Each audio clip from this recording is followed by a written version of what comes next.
I was standing in my driveway in Burlington, Vermont, watching the snow fall when I noticed Deborah Winters marching across the street toward my house with that particular expression on her face that meant trouble was coming my way. It was December 2025, and we had just gotten hit with our third major snowstorm of the season. My property looked immaculate, with not a single flake of snow on my driveway or walkway, thanks to the radiant heating system I had installed underground back in October.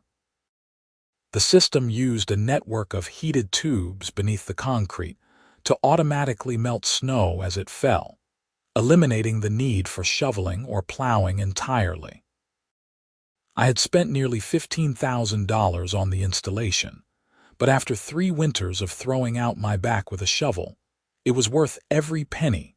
Deborah, the HOA president of our Pleasant Grove neighborhood, stopped at the edge of my property line and crossed her arms. She was wearing a puffy purple jacket that made her look like a grape, and her blonde hair was pulled back so tightly it seemed to lift her eyebrows permanently. "Xavier Mitchell," she called out, her voice sharp enough to cut through the falling snow. "We need to talk about your driveway." I walked down from my front porch, pulling my coat tighter against the cold. "What about it, Deborah?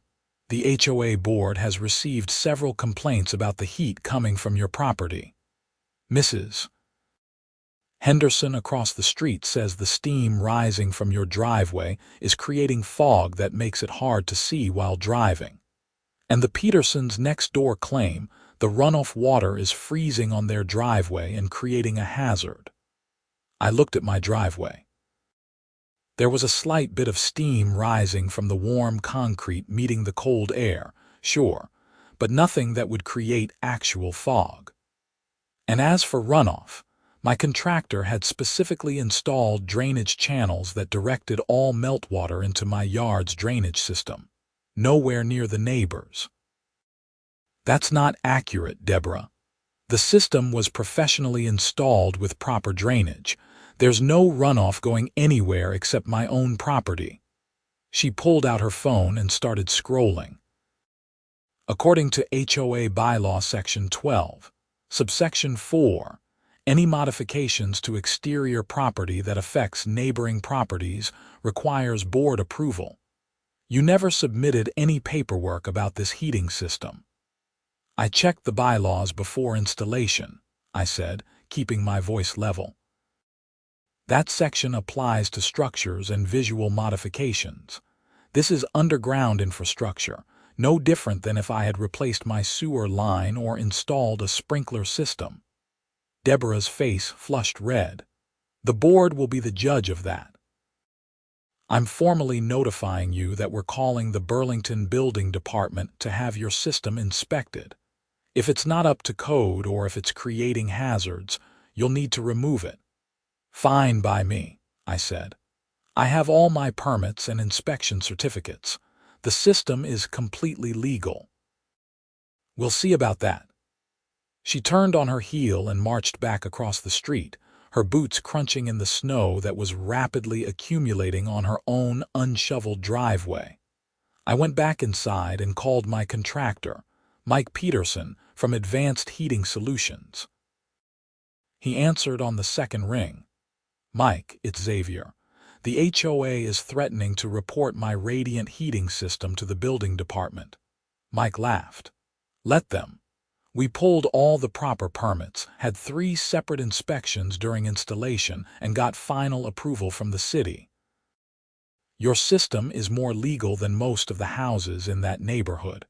Hell, it's probably the most properly documented residential heating system in Burlington." "That's what I figured, but I wanted to confirm. The HOA president is claiming it's causing problems for neighbors." "What kind of problems?" "Fog from the steam and runoff water freezing on neighboring driveways." Mike was quiet for a moment. "Xavier, that's physically impossible with your setup. We installed perimeter drains specifically to prevent runoff, and the steam dissipates within a few feet. If anything, Your system improves safety by ensuring at least one driveway in the neighborhood is always clear during emergencies. Can you email me copies of all the permits and inspection reports? I want to have them ready. I'll do you one better. I'll come by tomorrow morning with a full documentation packet. If the building department does come out, I want to be there to walk them through the installation. The next morning, Mike arrived at 8 with a thick folder of documents. We were reviewing them at my kitchen table when I noticed Deborah outside again, this time with two other women I recognized from the HOA board, Linda Peterson and Karen Albright. Karen was the vice president, and somehow even more aggressive than Deborah about HOA rules.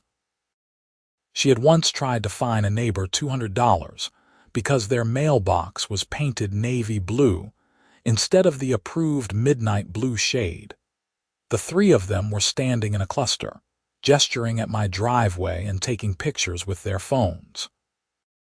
Then I saw them walk down the street to where my neighbor on the other side, Robert Chen, was clearing his driveway with a snowblower. "This is getting ridiculous," I muttered. Mike glanced out the window. "Is that the HOA president?" "That's her, plus two board members. They're building a case." "A case for what?" "You're not doing anything wrong. In an HOA, you don't have to do anything wrong, you just have to annoy the wrong person." Mike shook his head. "I've dealt with HOAs before. The problem is they get a little bit of power and think they're running a government.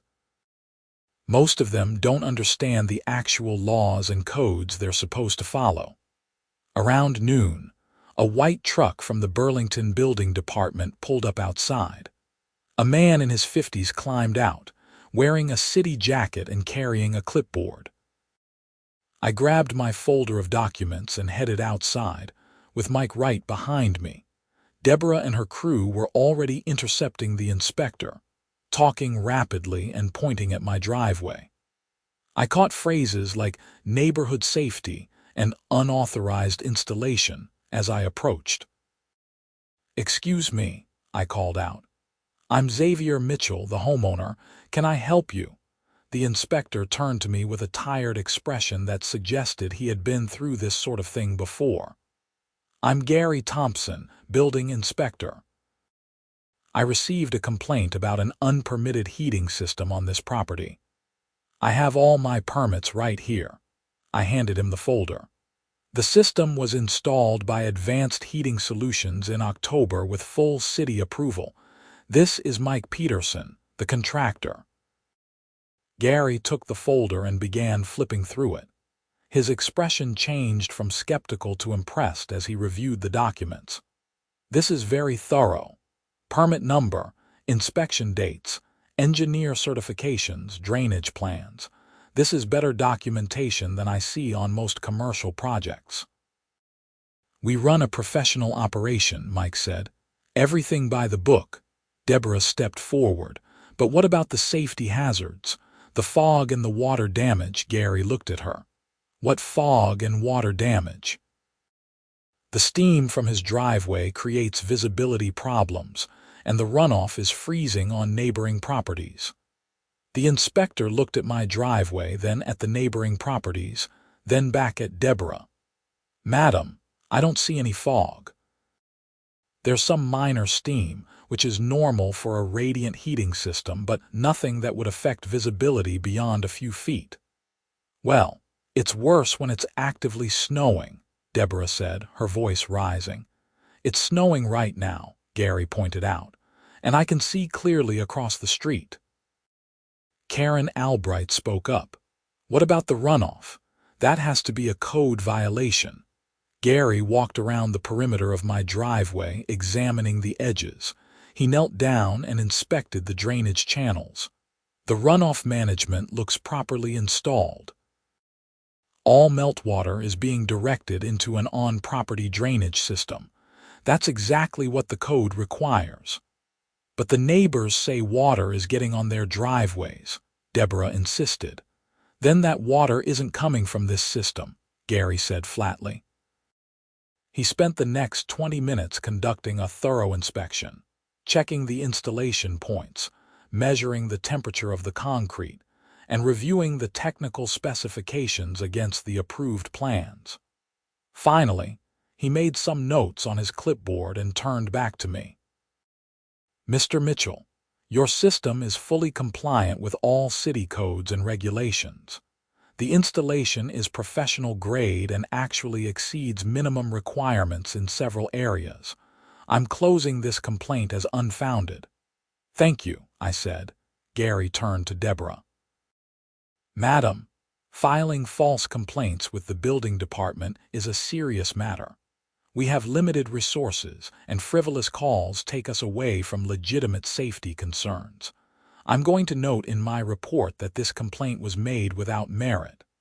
Deborah's face went from red to purple. "This isn't over. The HOA has authority over neighborhood standards. The HOA has authority over whatever's in your bylaws as long as it doesn't conflict with city code," Gary said. "But you don't have authority over legal permitted installations. Have a good day." He walked back to his truck and drove off. I felt a surge of satisfaction, but it was short-lived. The look on Deborah's face told me this was far from over. "The board will be meeting about this," she said to me. "Expect a formal letter." Over the next week, things escalated. I received a certified letter from the HOA demanding I appear at a special board meeting to discuss unauthorized exterior modifications. The letter cited the same bylaw Deborah had mentioned before and threatened daily fines of $100 if I didn't comply with a removal order. I contacted a lawyer, Roger Stanton, who specialized in HOA disputes.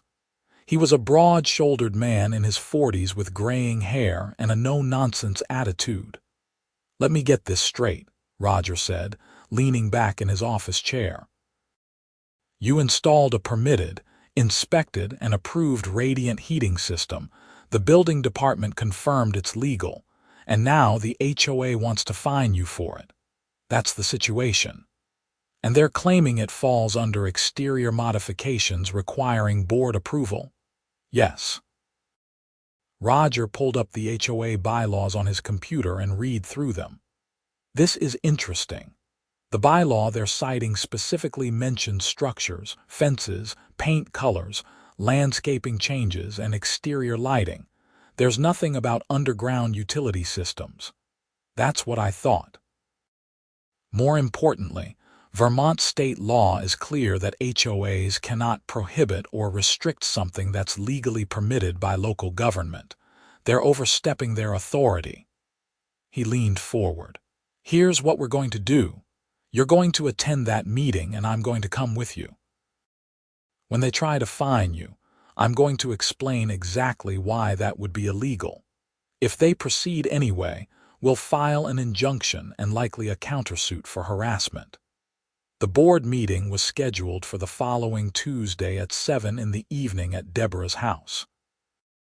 When Roger and I arrived, the living room had been set up like a courtroom, with a long table at one end where Deborah, Karen, and Linda sat with stern expressions. About 15 other neighborhood residents were scattered around the room in folding chairs.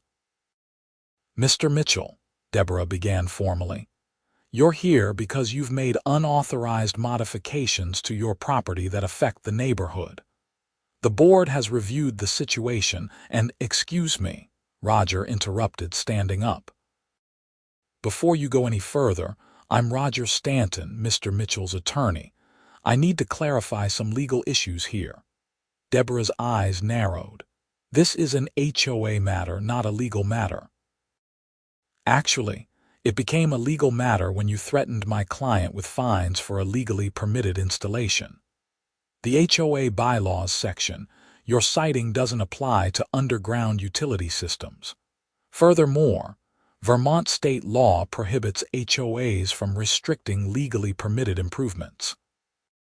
Karen spoke up. "We have the authority to maintain neighborhood standards." "You have the authority granted by your bylaws, within the bounds of state and local law," Roger corrected. You don't have the authority to override the Burlington Building Department. An inspector already confirmed Mr. Mitchell's system is legal and properly installed. The inspector only checked codes, Deborah said. We're talking about neighborhood aesthetics and safety. What aesthetic issue? Roger asked. The system is underground and invisible. The steam creates an eyesore. Minor steam from a heating system doesn't constitute an aesthetic violation under your bylaws. If it did, you'd have to fine everyone whose dryer vent produces steam in cold weather. I watched the board members exchange glances. They clearly hadn't expected this level of pushback. Linda, who had been quiet until now, spoke up. What about the complaints from neighbors? Multiple residents have expressed concerns. Which residents specifically? Roger asked. And what are their specific complaints? Deborah shuffled some papers. Mrs. Henderson reported visibility issues from fog. The building inspector found no fog, Roger said. Next, the Petersons reported water damage from runoff. The inspector confirmed all runoff is contained on Mr. Mitchell's property. Next. There was a long silence. Finally, Karen said, "This is ridiculous. We're the board and we make the decisions about what's appropriate for this neighborhood." "No," Roger said firmly. "You make decisions within the scope of your bylaws and applicable law. You don't get to make up rules as you go along. If you proceed with fining Mr. Mitchell, we'll seek an immediate injunction and file a countersuit for harassment, abuse of authority, and possibly defamation given that you filed a false report with the building department." The room went very quiet. I could see some of the other residents whispering to each other. Then something unexpected happened. Robert Chen, my neighbor who I had seen them talking to earlier, stood up. "I have something to say. Deborah and Karen came to me last week and asked me to sign a complaint against Xavier's heating system. They told me it was causing water to freeze on my driveway. That's not true. I never had any problem with water from his property." When I told them that, they suggested I should complain anyway for the good of the neighborhood. A murmur went through the room. Another resident, a woman I recognized but didn't know well, stood up. "They did the same thing with me. I'm Jennifer Wallace. I live 3 houses down." Karen called me and said there was a petition about Xavier's system creating safety hazards. She wanted me to sign it. I asked what safety hazards and she got vague and pushy. I didn't sign. Deborah's face was bright red. "We were gathering information about legitimate concerns. You were manufacturing complaints," Roger interrupted. "That's going to be a problem for you." The meeting deteriorated quickly after that. More residents spoke up, some defending me, others asking pointed questions about how the board was spending HOA dues. It turned out that Deborah had authorized several $1,000s in legal research fees to a lawyer friend of hers without full board approval. Karen had been using HOA funds to pay for her own driveway repairs by claiming they were common area maintenance, even though they weren't. By 9 o'clock, what had started as a tribunal against me had turned into a revolt against the board. Deborah tried to call for order multiple times, but people were angry now that they knew the board had been manipulating complaints and potentially misusing funds. Roger leaned over to me. "This is going better than expected." The meeting finally ended with no decision about my heating system and calls from several residents for a special election to recall the board. Deborah, Karen, and Linda left quickly, refusing to answer questions. Over the next few days, I thought things might settle down. I was wrong. On Friday morning, I got a call from Mike Peterson. "Xavier, we have a problem. I just got a call from the building department. Someone filed another complaint about your system, but this time they're claiming I didn't have proper licensing when I installed it." "What?" "You're one of the most established contractors in Burlington. I know. It's complete nonsense, but they have to investigate. The complaint also claims I violated safety regulations during installation. Gary Thompson called me directly to give me a heads up. He said the complaint is very detailed and specific, like someone researched exactly what violations to allege. This has to be Deborah. Probably, but here's the concerning part. Gary said he has to do another inspection, and this time he has to treat it as a serious safety investigation. If the person who filed the complaint pushes hard enough, they could potentially get a stop-use order on your system pending review, even though it's baseless. Can they do that? Technically, yes. If there's an active investigation into the installation, they can order the system shut down temporarily for safety reasons. It's rare, but it happens. I called Roger immediately. He was as angry as I had ever heard him. They're abusing the regulatory system, he said. This is harassment, plain and simple. We need to find out who filed this complaint and build a case. If it's the HOA board, they've crossed a serious line. Gary Thompson came out that afternoon with another inspector.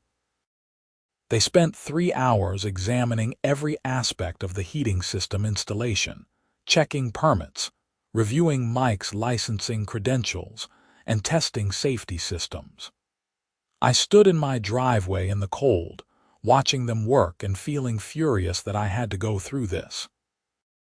Finally, Gary came over to me. "Mr. Mitchell, I want you to know that this is the most thorough background check we've ever done on a residential heating system in this city. We've verified every permit, every inspection, every certification. We even called the state licensing board to confirm Mr. Peterson's credentials, which are impeccable, by the way. And there's absolutely nothing wrong. Whoever filed this complaint either doesn't understand how construction licensing works or is deliberately making false allegations. The complaint claims Mr. Peterson isn't licensed to install radiant heating systems. He's been licensed for 12 years and has installed over 200 similar systems. Can you tell me who filed the complaint?" Gary hesitated. "Normally that information is kept confidential, but given the pattern here, I think you have a right to know. It was filed by Karen Albright. She identified herself as HOA vice president and claimed to be acting on behalf of concerned residents."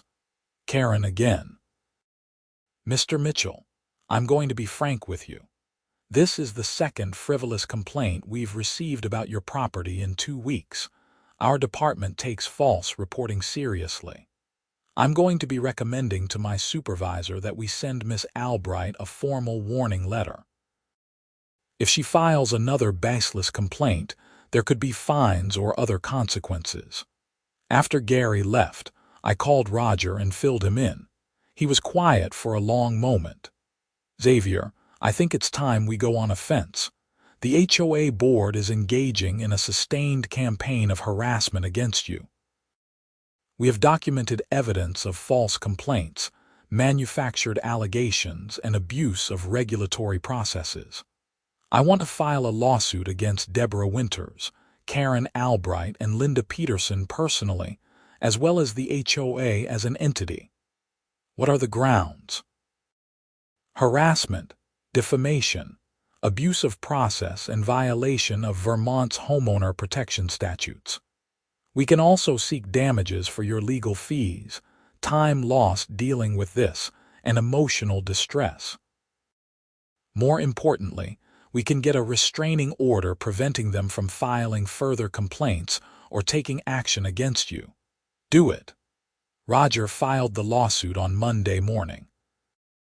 By Monday afternoon, I had received frantic calls from Linda Peterson claiming she had nothing to do with the complaints and had only gone along with Deborah and Karen because she didn't want conflict. She resigned from the board that evening. Tuesday morning, I was backing out of my driveway to go to work when I noticed something strange. There was construction equipment parked in front of Deborah's house across the street. Not just any equipment, but excavation machinery and a work crew wearing bright orange vests. I parked my car and walked over. A contractor I didn't recognize was marking out lines on Deborah's driveway. "Excuse me," I said. "What's going on here?" The contractor looked up. "We're installing a radiant heating system. Should have this done in about a week." I almost laughed out loud. "Did you pull permits?" "Permits?" He looked confused. "Lady who owns the house said we didn't need permits for this." "You absolutely need permits for a radiant heating system. It involves electrical work, concrete removal, and utility connections. The city requires full permitting and inspections." The contractor's face fell. "Seriously?"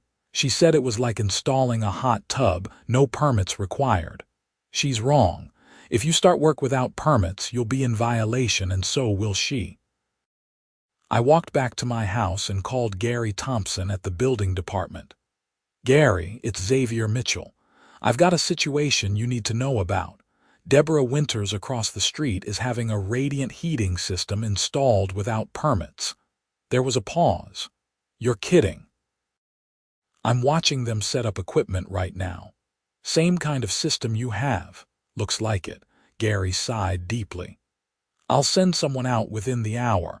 If they're doing unpermitted work, we'll shut it down immediately." I called Mike Peterson next. "Mike, you're not going to believe this.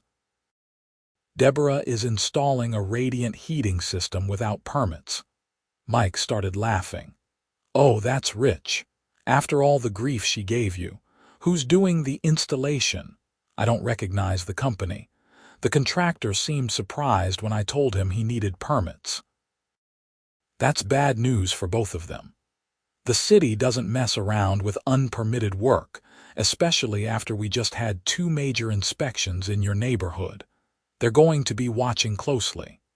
Within an hour, a building inspector's truck pulled up. It wasn't Gary this time, but a younger woman named Sarah Martinez. She talked to the contractor for a few minutes, then went to Deborah's front door. I couldn't hear the conversation, but I saw Deborah's animated gestures and angry expression even from across the street. Sarah came back out, put a bright red stop work order on Deborah's front door, and instructed the contractors to pack up their equipment. Deborah followed her outside, and their argument was loud enough that I could hear parts of it from my living room. "This is discrimination," Deborah shouted. "You approved his system without any problems." "His system was properly permitted," Sarah said calmly. "Yours isn't. You need to file for permits, submit plans, and schedule inspections before any work can proceed." "I shouldn't need permits for work on my own property." "That's not how building codes work, madam. If you proceed without permits, you'll face fines and potentially be required to remove the entire installation at your own expense." Deborah slammed back into her house. The contractors packed up and left. That evening, Roger called me with an update on the lawsuit. "You're not going to believe what just happened. Karen Albright's lawyer contacted me. She wants to settle." "Seriously?" "She's worried about the lawsuit and wants to make it go away. She's offering to resign from the HOA board, issue a written apology, and pay $5,000 toward your legal fees." "What about Deborah?" "No word from her yet. I suspect she's too stubborn to settle, but here's the interesting part. Karen's lawyer let slip that Deborah was the driving force behind everything. Karen claims she just went along with it because Deborah was so insistent. Karen also said something about how Deborah has been increasingly erratic over the past year, and the board has been worried about her decisions.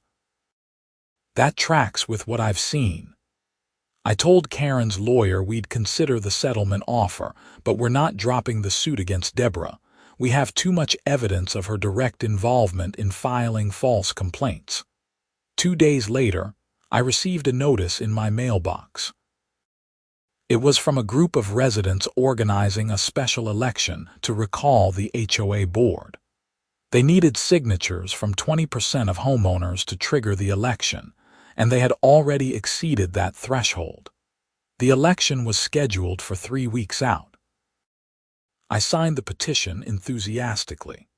The next morning, I was enjoying my coffee and watching the snow fall on my heated driveway when there was a loud banging on my front door. I opened it to find Deborah standing there, looking like she hadn't slept in days. "This is all your fault," she said without preamble. "What is?" "The lawsuit, the complaints, the recall election. You've turned the entire neighborhood against me. Deborah, I installed a heating system with proper permits. You're the one who decided to turn it into a war. You think you're so smart with your fancy lawyer and your perfect documentation, but you violated the spirit of this neighborhood. We have rules here, we have standards. And I've followed all of them," I said calmly. "Your problem isn't with me, it's with your own overreach. I'm the HOA president. I have authority to maintain order in this community. You're not a president. You're a volunteer position in a neighborhood organization. You don't have authority to override city laws or harass residents who haven't done anything wrong." Deborah's face was twisted with anger. "You haven't heard the last of this." She stormed off, and I closed the door. I had a bad feeling about where this was headed. That weekend, things came to a head. I was working in my home office on Saturday afternoon when I heard sirens outside. I looked out the window and saw fire trucks, police cars, and emergency vehicles flooding the street. They were all converging on Deborah's house. I grabbed my coat and ran outside. Smoke was pouring from Deborah's garage. Firefighters were unrolling hoses and shouting instructions. Police were directing residents to stay back. Robert Chen was standing in his yard. "What happened?" I asked him. "I don't know. I was inside and heard an explosion. When I looked out, Deborah's garage was on fire. The firefighters got the blaze under control within about 30 minutes. I watched as Deborah was escorted out of her house by police, wrapped in a blanket and looking dazed. An ambulance was on scene, but she didn't appear to be injured. Later that evening, Robert came over with news. I talked to one of the police officers. Apparently, Deborah's contractors tried to start work on her radiant heating system despite the stop work order. They were drilling into her garage floor without proper safety precautions and hit a gas line. That caused a leak, which ignited when someone in the garage flipped a light switch. Jesus! Was anyone hurt? No, thankfully, but her garage is destroyed and the house has significant smoke and structural damage. The police are investigating whether to file criminal charges for unpermitted work and violating a stop work order. Against Deborah and the contractor company. Apparently, the contractor should have known better and is also being investigated for operating without proper insurance. Over the next week, the full story came out in the local news. The Burlington Free Press ran an article titled "HOA President's Unpermitted Construction Leads to House Fire." It detailed the explosion, the stop work order that had been ignored, and the investigation into both Deborah and the contracting company. The article also mentioned my lawsuit and the complaints she had filed against my legally permitted system. The recall election happened as scheduled. Deborah, Karen, and the remaining board members were removed by an overwhelming margin. New board members were elected, including Robert Chen and Jennifer Wallace.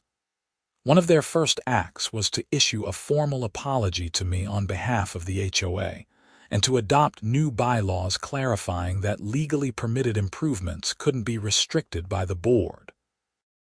Roger called me with settlement news. Deborah's lawyer finally reached out.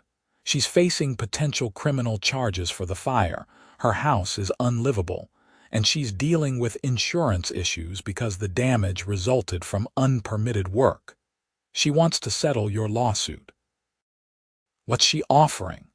full written apology, payment of all your legal fees, and $20,000 in damages. She'll also agree to a permanent injunction preventing her from filing any further complaints about your property or interfering with your use of the heating system. And Karen's settlement, that's already finalized. She resigned, issued her apology, and paid her portion. I'll accept Deborah's offer on one condition. The apology has to be posted in writing to every household in the neighborhood, not just sent to me privately. Roger chuckled. I'll propose it. Deborah agreed. 2 weeks later, every house in Pleasant Grove received a formal letter from her admitting she had filed baseless complaints, misused her position as HOA president, and engaged in harassment. She apologized to me specifically and to the neighborhood generally for her actions.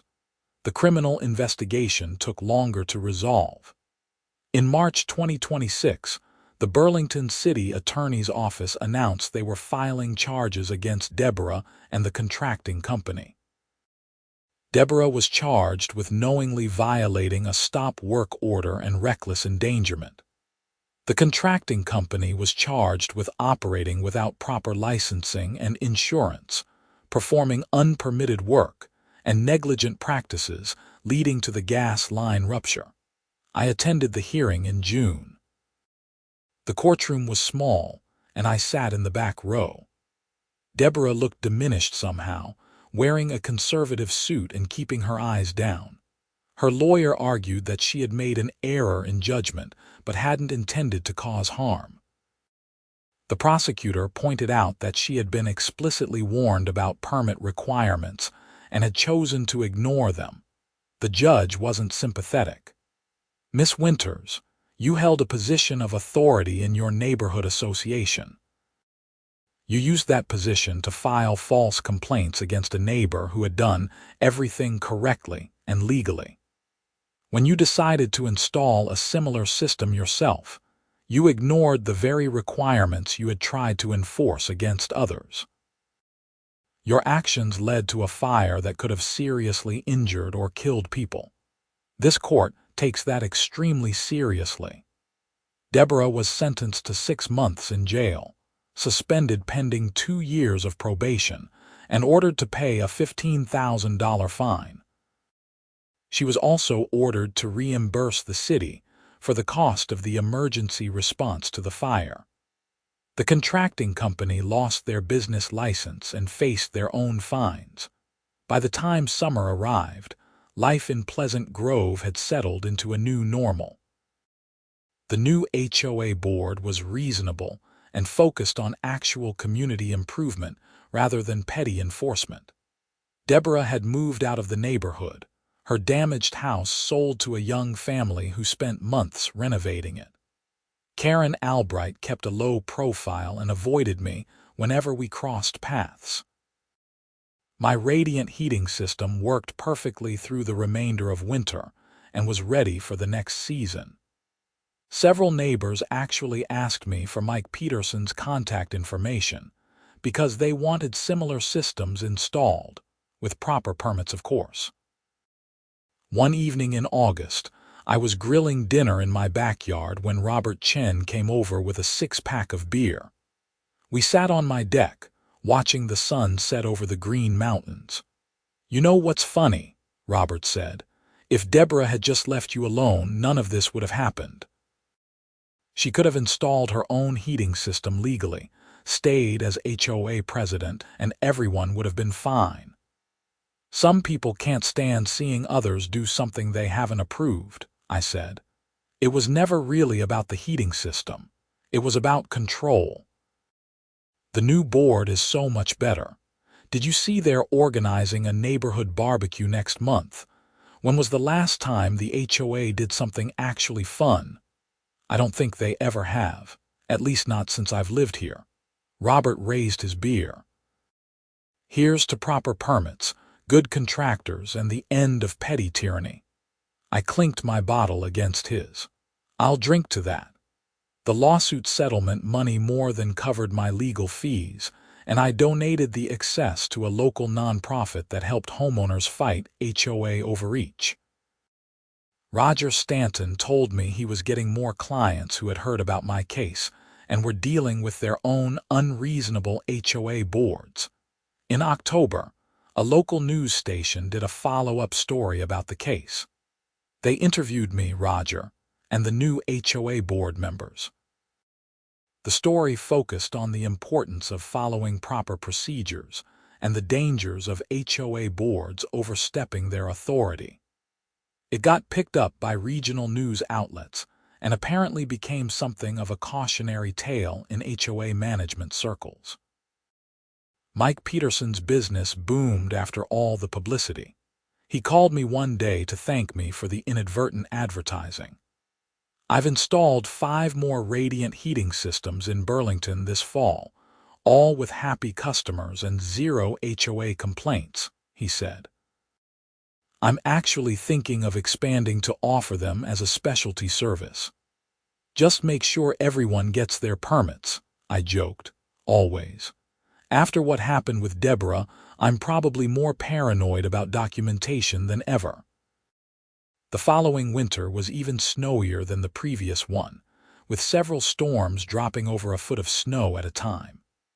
Every time it snowed, I stood at my window with my morning coffee and watched my driveway stay perfectly clear while everyone else bundled up to shovel. It never got old. In January 2027, exactly 1 year after the recall election, the HOA held its annual meeting. Under the new board, it was actually a pleasant affair. People showed up, asked questions about the budget and upcoming projects, and voted on reasonable proposals. There were no accusations, no manufactured controversies, and no one trying to fine anyone for minor violations of arcane rules. Jennifer Wallace, now serving as the new HOA president, pulled me aside at the end of the meeting. Xavier, I wanted to thank you again for standing up to the old board. A lot of us were frustrated with how things were being run, but nobody wanted to be the target of their anger. You took that hit, and it made it possible for the rest of us to push for change. I was just defending my property rights, I said. I didn't set out to reform the HOA. Maybe not, but that's what happened. We've had 3 other neighborhoods in Burlington reach out to ask about our new bylaws. Apparently, word is spreading about HOAs that focus on community building instead of petty enforcement. As I drove home that night, I reflected on the entire bizarre saga. What had started as a simple home improvement project had turned into a legal battle, a neighborhood uprising, and ultimately criminal charges. All because one person couldn't accept that someone else had done something she disapproved of, even when it was completely legal. The lesson, I supposed, was that rules and procedures existed for good reasons. When Deborah had tried to bypass those rules to harass me, it had backfired spectacularly. When she had ignored those same rules for her own project, it had literally blown up in her face. The system worked, eventually, but it required being willing to stand up and defend your rights. I pulled into my driveway, which was starting to accumulate a light dusting of snow from the evening's weather. Within minutes, the radiant heating system had melted it away, leaving the concrete clean and dry. $15,000 had seemed like a lot of money back when I installed it. Given everything that had happened, it was worth every penny and then some. I walked into my house, poured myself a drink, and settled into my favorite chair. Outside, snow continued to fall on Pleasant Grove, covering roofs and yards and driveways in a fresh white blanket. Inside, I was warm, vindicated, and finally at peace with my decision to install the heating system that had caused so much trouble and ultimately led to so much positive change. Life in the HOA would never be the same, and for the first time since I had moved to this neighborhood, that was a very good thing.